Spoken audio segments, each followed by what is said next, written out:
Well, the holidays are all about celebrating and giving back, but if you're on a tight budget, Mark Triplett, a financial professional, is here with us today to give us advice on how to give back without breaking the bank this holiday season. Mark, thanks for being with us today again. Really appreciate your time and a very important topic that we're discussing today.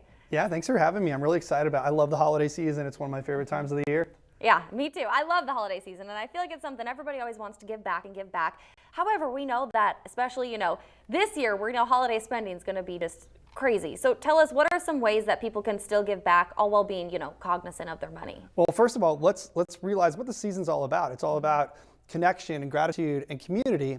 And even if finances are tight, there are many ways that you can give, like showing your appreciation or lending a helping hand can go a long way.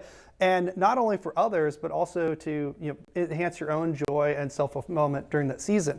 I was watching The Grinch this weekend, and the little Cindy Lou Who asked the Grinch, what's the season all about? And expecting something more profound, and he says, presents. Well, I think we get in the rush and we think about having to buy gifts, but there are so many different ways to give and so many ways to make an impact besides going to the store and buying things. Absolutely, and it can be a gift of giving too. I mean, just giving to people can also be a gift to yourself. So tell me about some ways that you can give back without, having to swipe the credit card all that much. Sure. Well, there are a lot of ways, like just donating your time.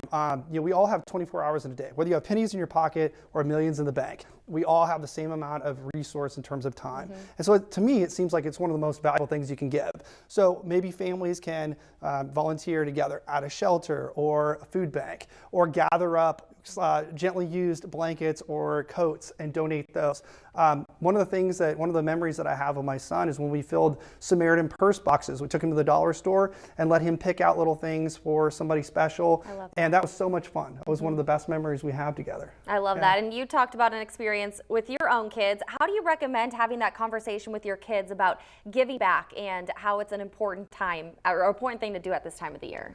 Sure. I think just impressing upon them that there are others out there less fortunate than them, and giving them a sense of fulfillment by doing something good, giving back to the community.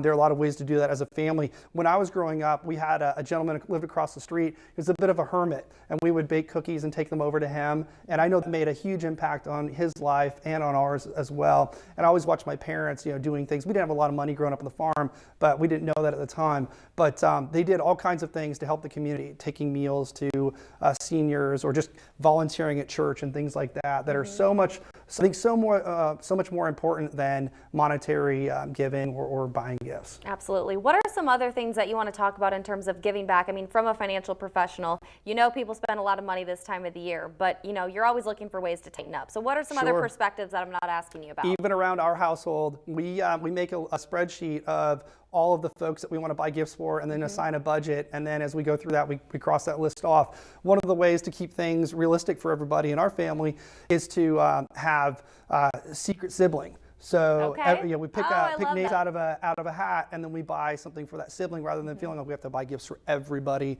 that shows up for Christmas, because it's really about spending time with our loved ones, not about breaking the bank and buying gifts. And you can even allocate a section for giving back, and that can just be time versus money. Absolutely. That's a good idea right there. Absolutely. All right, Mark, to wrap it up, where can people find you if they want to reach out? Check us out on the website at triplett-westendorf.com. We got some great resources out there that you can pick up at no cost. All right, love it. Thank you so much for being with us today. Really appreciate it. Thanks for having me.